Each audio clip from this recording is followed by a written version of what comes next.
anak Maryam itu pun juga waktu lahir tak menangis. Tak diganggu setan. Karena anak baru lahir itu dicucuk setan pusatnya. Weh, weh. Jadi saya tanya sama mak saya, aku waktu lahir menangis mak, kau waktu lahir tak menangis. Saya tidak Nabi Isa. Tapi karena dibaca mak saya ayat itu, pun juga tak menangis. Tapi bukan nanti apa antum baca ayat itu antum tengok anak antum menangis atau tidak. Inni u'idzuha bika wa dzurriyyataha minasyaitonir rajim. Fataqabbalaha rabbuha biqabulin hasanin wa ambataha nabatan hasanan fakaffalaha Zakaria. Kullama dakhala 'alaiha Zakaria al-mihraba wajada 'indaha rizqa. Qala ya Maryamu anna laki hadha? Qalat huwa min 'indillah. Innallaha yarzuqu man yasha'u bighairi hisab. Waktu habis 3 ayat itu ditarik napas ke dalam.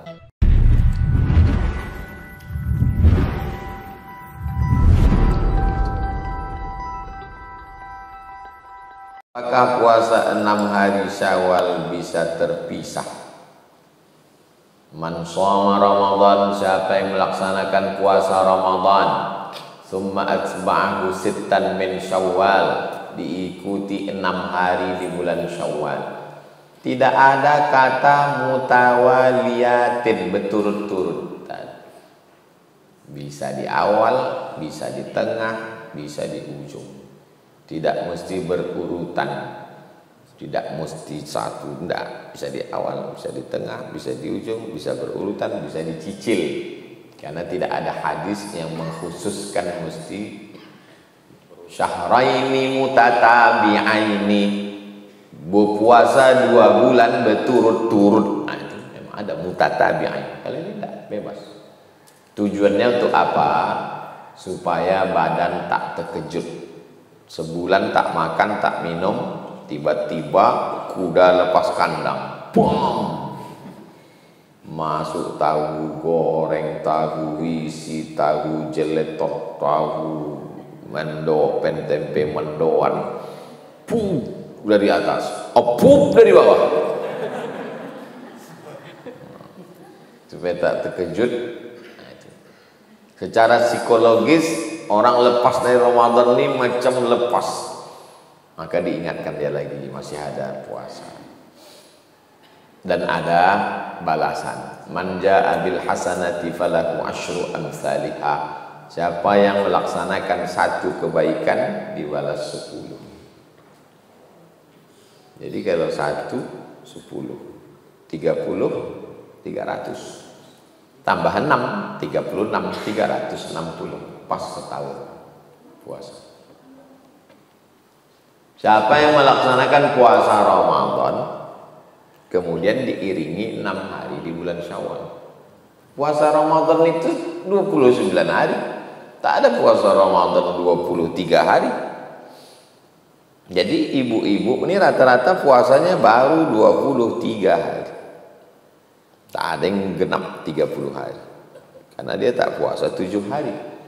Jadi kalau dia puasa 6, sedangkan bunyi hadisnya puasa Ramadan. Jadi kalau begitu qadha dulu. Yang paling afdal itu qadha itu wajib. Puasa 6 ini sunat. Apa pula didulukan puasa sunat baru wajib? Qadha dulu, habis qadha baru puasa sunat. Qadha berapa hari? 7 hari. Puasa sunat berapa hari? 6 hari. 6 tambah 7 13 hari. Habislah kue hari raya Pak Ustaz. 13 hari kami puasa. Maka pakai pendapat kedua, pendapat Imam Zakaria Al-Ansari. Ini makam Imam Syafi'i. Di samping ini ada makam Imam Zakaria Al-Ansari, ulama besar mazhab Syafi'i. Kata Imam Zakaria Al-Ansari, orang yang berpuasa qadha di bulan Syawal otomatis dapat pahala puasa sunat Syawal. Orang yang berpuasa qadha di bulan Syawal, misalnya hari ini puasa, saya niat puasa qadha hari ini, dapat 2, puasa qadhanya lunas dan dapat pahala puasa sunat Syawal. Jadi kalau puasa dia 6 hari qadha, lunas 6 hari dapat puasa. Bisa dapat 3. Besok hari Kamis puasa qadha dapat, sunat Syawal dapat, puasa Kamis dapat. Niatnya tetap qadha. Tapi kalau niatnya besok puasa sunat tak dapat qadha. Tapi kalau niat qadha dapat puasa sunat. Karena yang kuatnya dulu qadha itu yang kuat. Nah, jadi bagusnya puasa qadha. Bagaimana melaksanakan sholat ketika dalam perjalanan jauh dalam pesawat? Bertayamum tak ada debu di pesawat. Kalau tidak ada alat bersuci, alat bersuci itu 2, air, debu. Air tak ada, debu tak ada. Menurut mazhab Hanafi tidak wajib sholat. Tak wajib sholat. Kau tak sholat, tak ada air, tak ada debu, tak wajib sholat. Jadi kalau ada suami ibu tak sholat, berarti itu tak ada air, tak ada debu.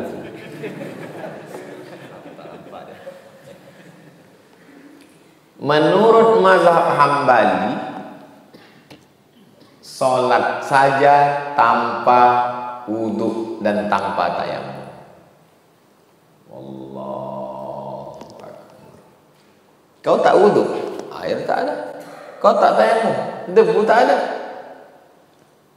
Ini tak wajib sholat. Ini sholat tanpa wudhu dan tanpa tayamum.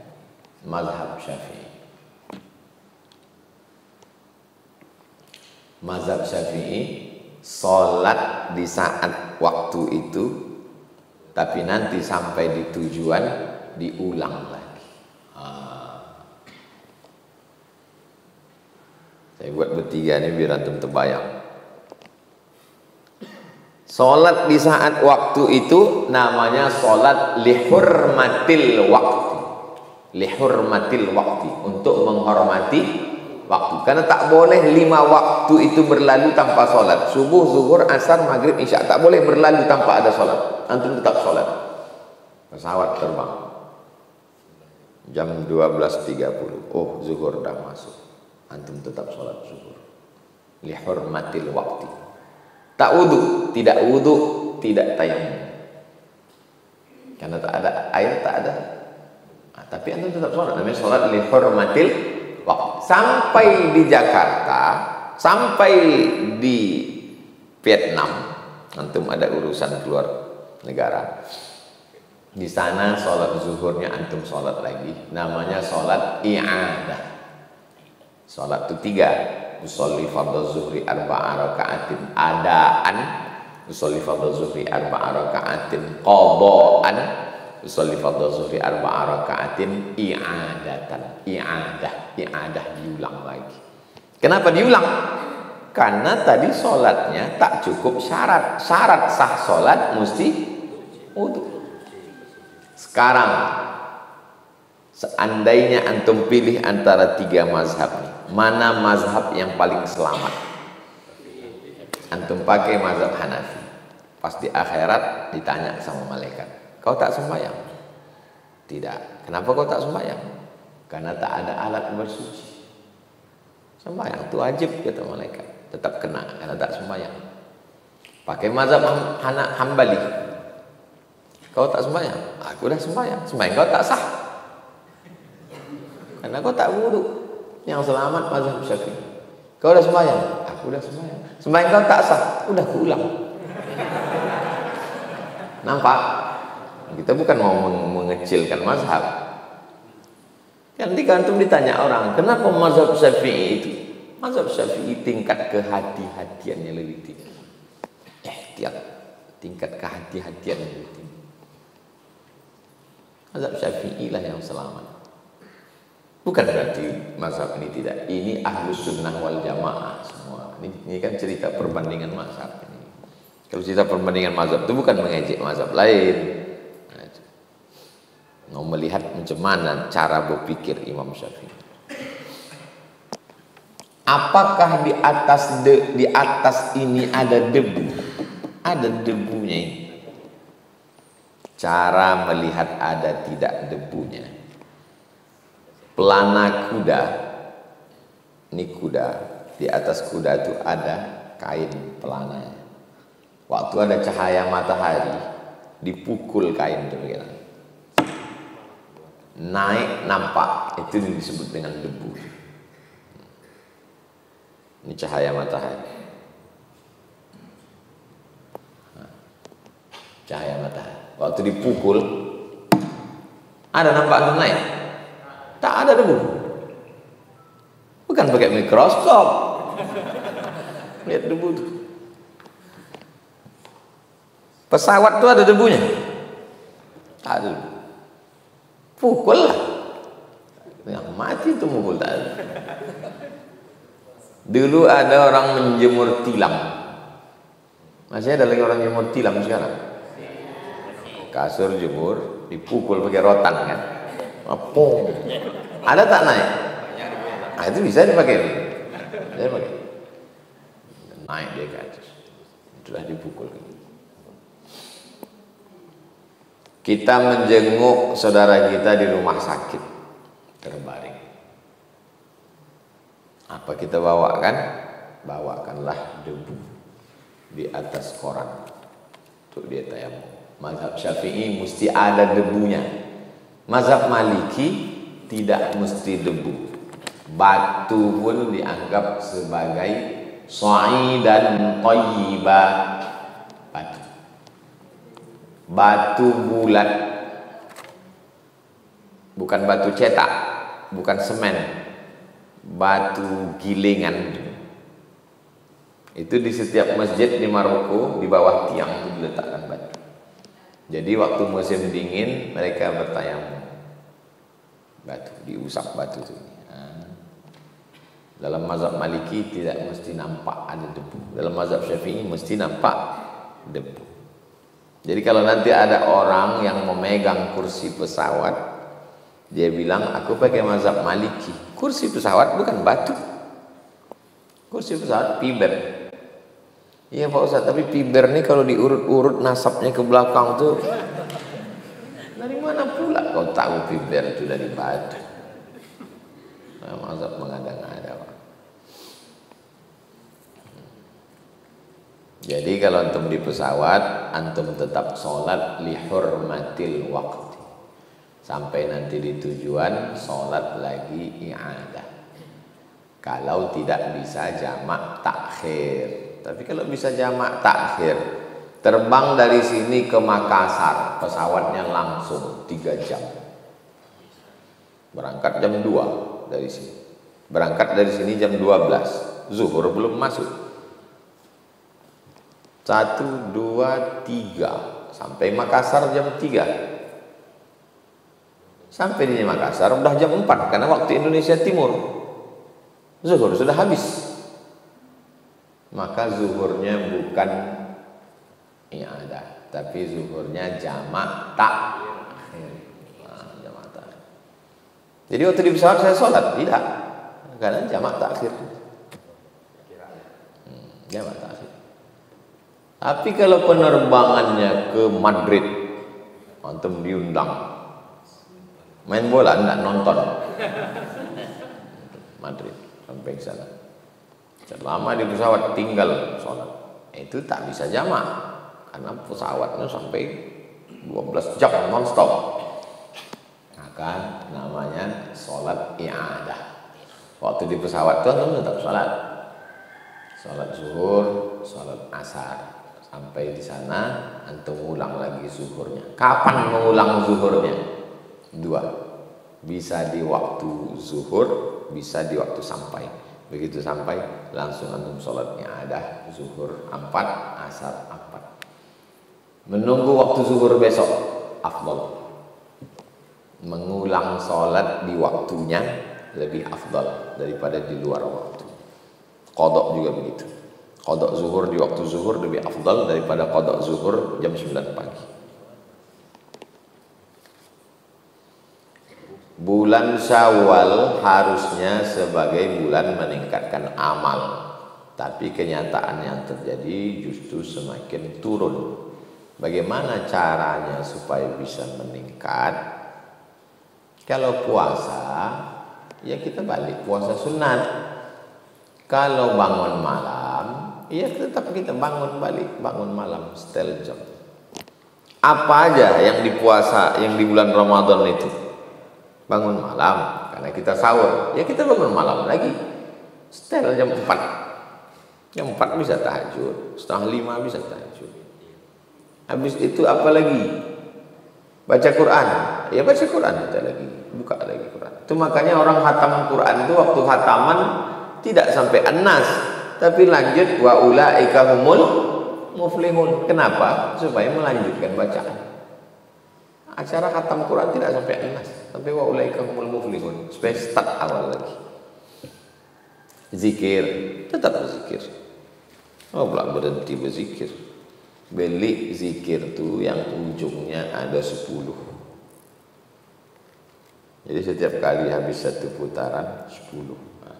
Habis satu putaran 10. 100, 200, 300, 400, 600, 700, 800, 900, 1000.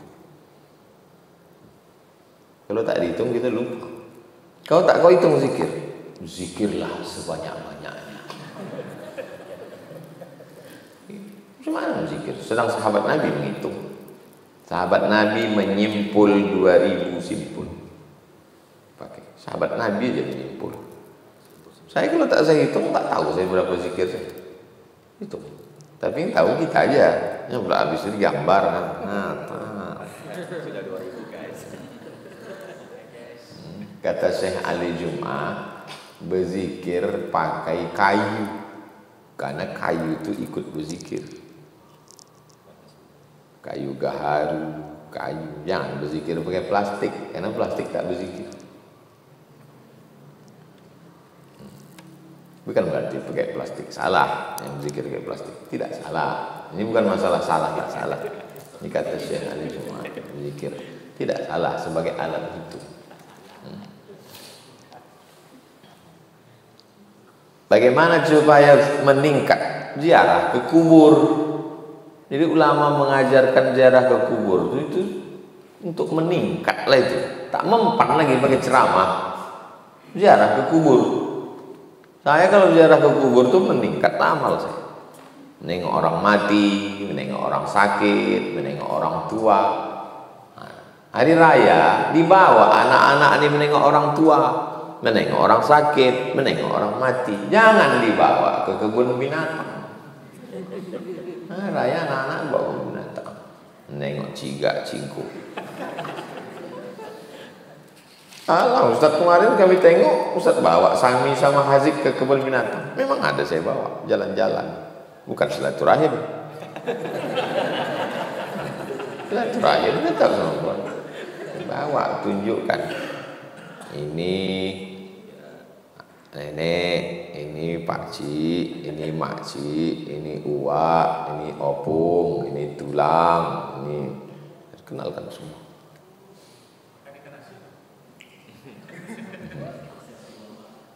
Apa hukum berpoligami jika istri tidak mengizinkan?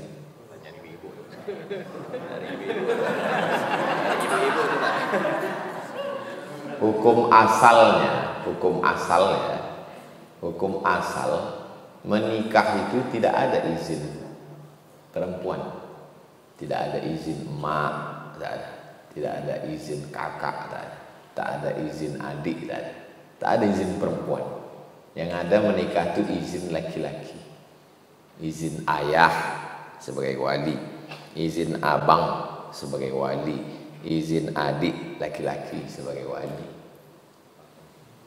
izin paman, abang ayah, adik ayah. Tak ada sangkut paut dengan perempuan, kecuali mempelai perempuan saja dalam urusan nikah. Tapi karena banyak laki-laki yang tidak belajar agama, menyalahgunakan agama, nikah dia, terbengkalai anak tak makan, bini tak dikasih belanja, Akhirnya ulama dan ulil amri di Indonesia mengeluarkan namanya KHI, Kompilasi Hukum Islam Indonesia. Ini hukum Islam, ini hukum konvensional, digabungkan namanya kompilasi. Dikompilasi. Dalam kompilasi hukum Islam, beli nanti bukunya KHI, Kompilasi Hukum Islam Indonesia. Dalam kompilasi hukum Islam Indonesia, laki-laki di Indonesia tidak boleh menikah kedua tanpa izin dari istri pertama yang ditulis dengan materai, disahkan di pengadilan. Kalau suami ibu menikah tanpa ada surat ibu yang disahkan di pengadilan agama, maka dia bisa dipenjara. Ibu menuntut. Itu dari mana datang ini? Itu dari kompilasi hukum Islam Indonesia. Tapi seandainya antum punya istri di kampung, datang antum ke Pekanbaru, menikah antum di Pekanbaru, ada mempelai laki-laki, ada mempelai perempuan, ada 2 orang saksi yang adil, ada wali, ada ijab, ada qabul. Nikahnya sah apa tak sah? Secara fikih sah. Tapi secara negara dia bermasalah. Paham? Jadinya kalau secara fikih sah, tapi secara negara bermasalah. Dan perempuan di Indonesia bisa menuntut. Maka perempuan jangan mau nikah siri. Kenapa? Karena perempuan yang dinikahi secara siri tidak dapat menuntut warisan. Mati laki-laki, tak dapat. Ya, mana mau istri pertama tuh ngasih? Udah kau rebut lakiku, kau pula minta warisan lagi. Inilah sama kau katanya. Yang kedua celakanya, kalau ditinggalkan laki ini tak bisa dia menggugat ke pengadilan. Ada perempuan ditinggalkan suaminya, tak tahu entah pergi kemana. Dia bisa ke pengadilan agama. Hakim menjatuhkan talak karena si suami sudah ada sirat taklik waktu habis akad. Jika saya meninggalkan 6 bulan lamanya, tidak memberikan nafkah atau menyakiti fisiknya, ditinjunya KDRT, melapor, hakim menjatuhkan talak dengan sirat taklik. Dia menggugat ke pengadilan dan hakim menjatuhkan, maka jatuhlah talak 1 saya kepada. Tapi kalau nikah secara siri tak bisa. Habis nikah ditinggalkannya. Mana berani orang Minang? Maka jangan kasih adik kita, saudari perempuan kita nikah siri. Ini banyak sekali kasus-kasus. Perempuan harus paham ini, kalau tidak dia dibohongi sama laki-laki.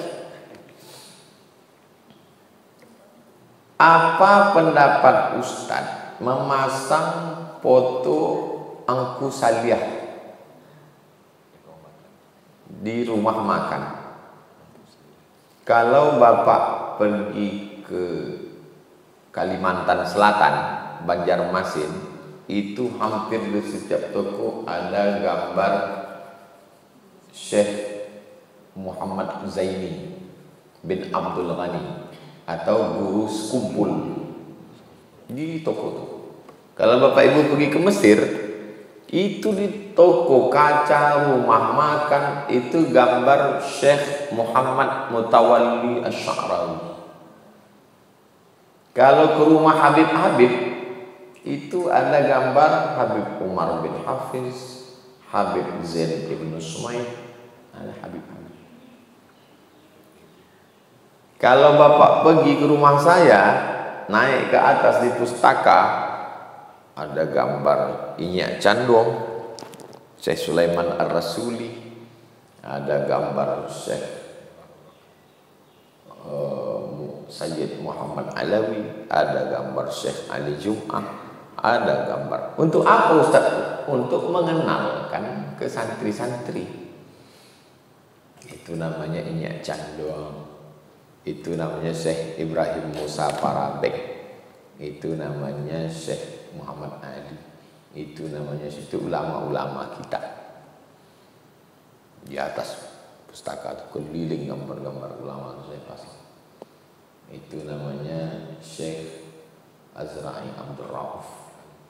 Untuk mengenalkan ulama. Kalau tidak nanti anak-anak kita ini tahunya pemain bola. Ronaldo, Messi. Tujuannya untuk mengenalkan ulama. Ditulis bukunya. Kalau tak mampu menulis buku-buku yang lama itu dicetak ulang. Saya cetak ulang buku tentang moyang saya 1000. Saya bagikan ke cucu-cucunya. Supaya tahu, kalau tidak nanti mereka kehilangan sejarahnya. Tapi kalau dianggap itu sebagai mendatangkan rezeki dan menolak bala, ini bisa bermasalah. Di situ letak masalah. Ini kalau disimpan gambar Ustaz Somad ini di kantong, insya Allah tidak kena razia.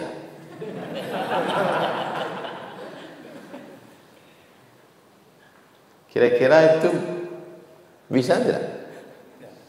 Mak saya dulu kalau mau pergi ke balik kampung, ke Kisaran, itu selalu asal keluar dari Bagan Batu itu, ini perbatasan Bagan Batu, udah menunggulah polisi Sumatera Utara. Prit!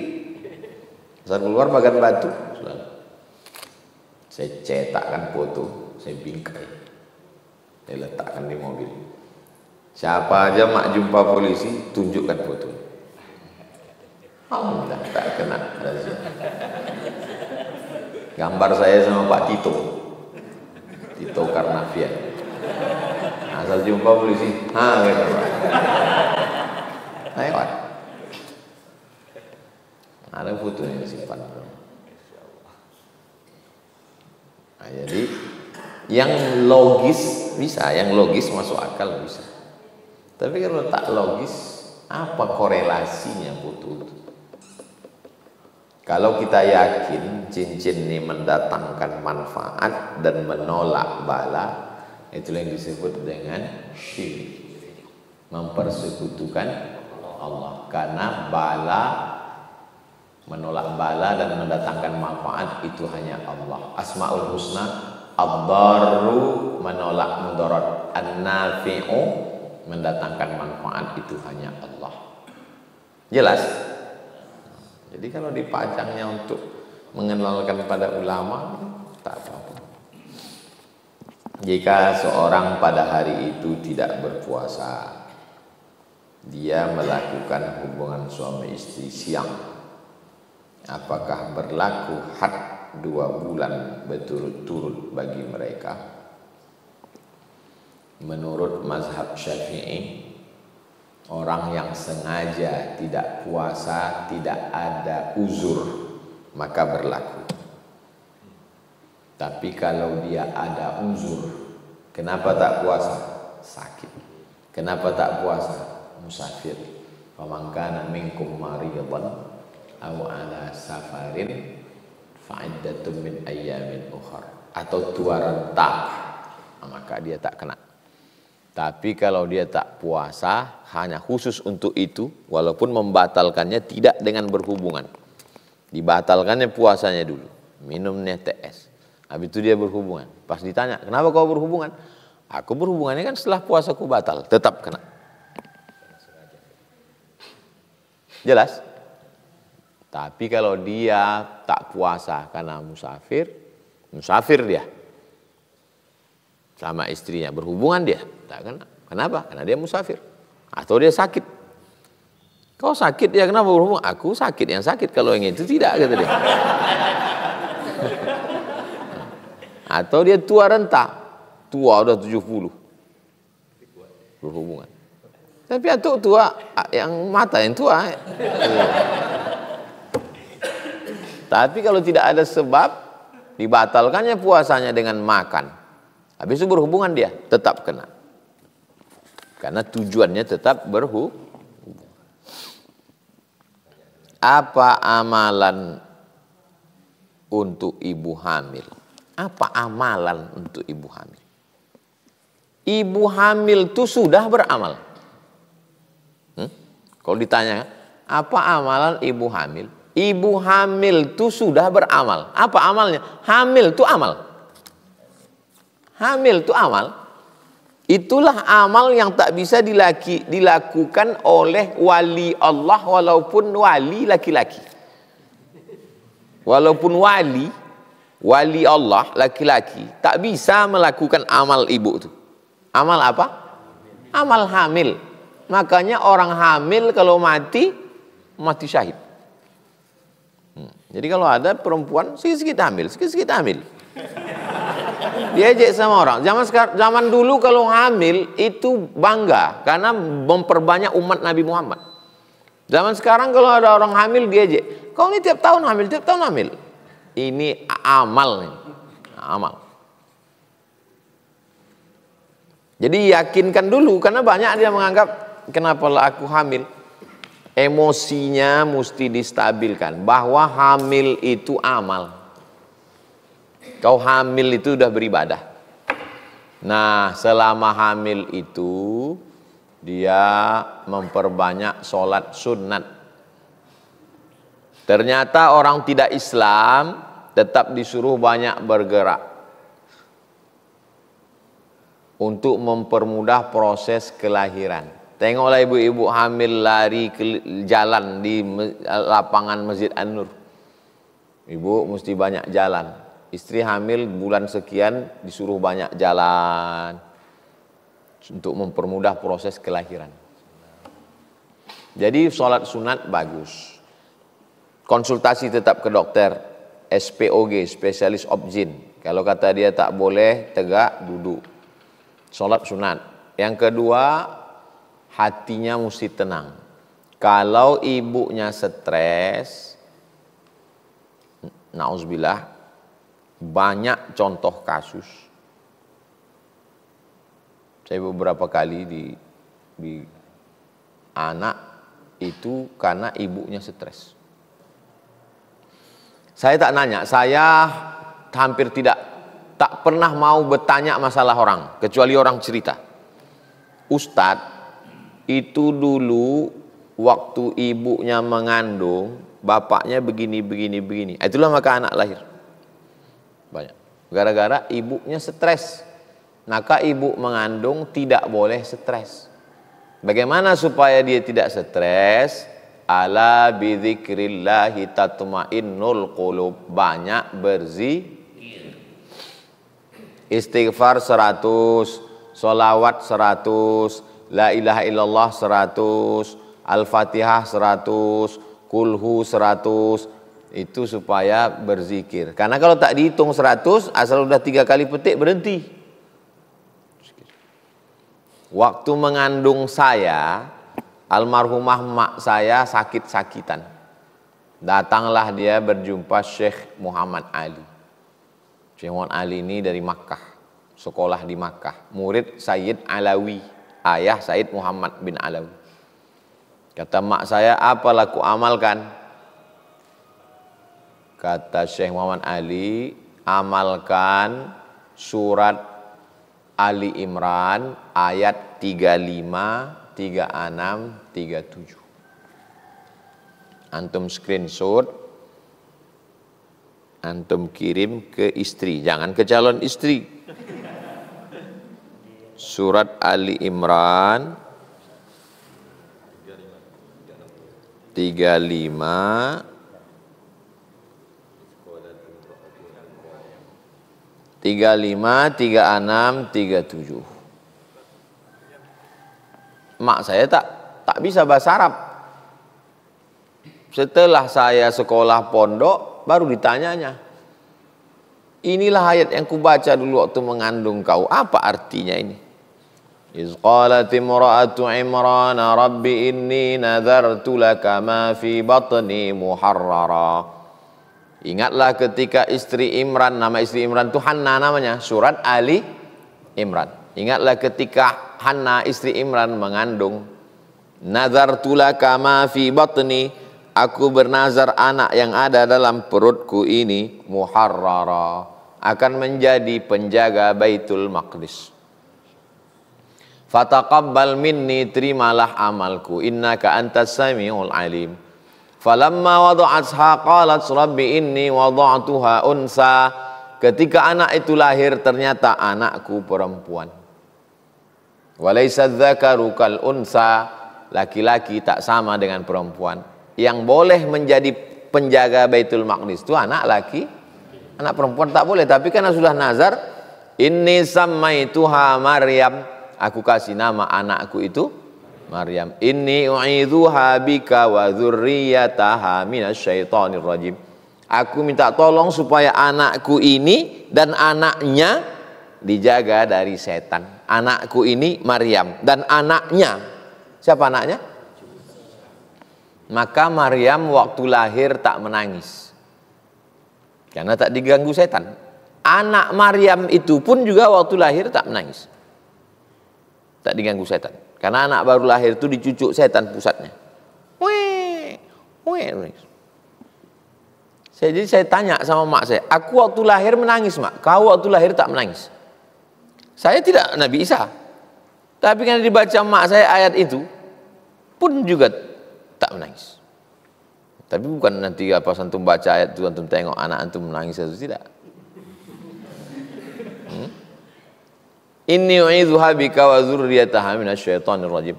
Fataqabbalaha rabbuha biqabulin hasanin wa ambataha nabatan hasanan fakaffalaha Zakaria. Kullama dakhala 'alaiha Zakaria al-mihraba wajada 'indaha rizqa. Qala ya Maryamu anna laki hadha? Qalat huwa min 'indillah. Innallaha yarzuqu man yasha'u bighairi hisab. Waktu habis 3 ayat itu ditarik napas ke dalam. Waktu dia tarik napas tuh, dalam keyakinan dia penuhlah ayat itu masuk ke dalam, dijaga Allah lah kandungannya itu.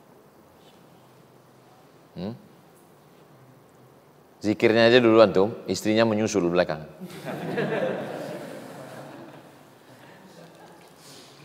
Jadi kalau istrinya tenang, anaknya tenang juga.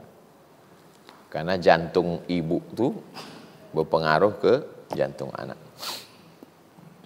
Puasa tak bisa, badannya lemah. Sholat pada awal-awal bulan, ujung-ujung sudah berat tak bisa duduk. Baca Quran dan berzikir. Jadi kalau dapat antum istri, diulangnya hafalannya 1 hari 2 juz, 1 bulan 2 kali dia khatam, berarti anak antum hamil 9 bulan kali 2. Berarti selama dia mengandung anak itu 18 kali khatam anak itu mendengar dalam. Tapi bisa juga 18 kali TikTok lagu. Maka hati-hatilah apa yang didengar. Saya naik pesawat ke Batam. Saya di belakang, saya sendirian naik pesawat. Ibu ini di depan. Asal anak ini menangis, didengarkan ibu ini ayat. Saya dengar apa ayatnya? Ayat Quran. Asal mati handphone tuh nangis anak. Rupanya anak yang terbiasa mendengar ayat Quran, kalau dia berhenti menangis dia. Pas dia dengar dia tenang lagi. Cuman saya tak nanya ibu tuh ada lakinya segan saya.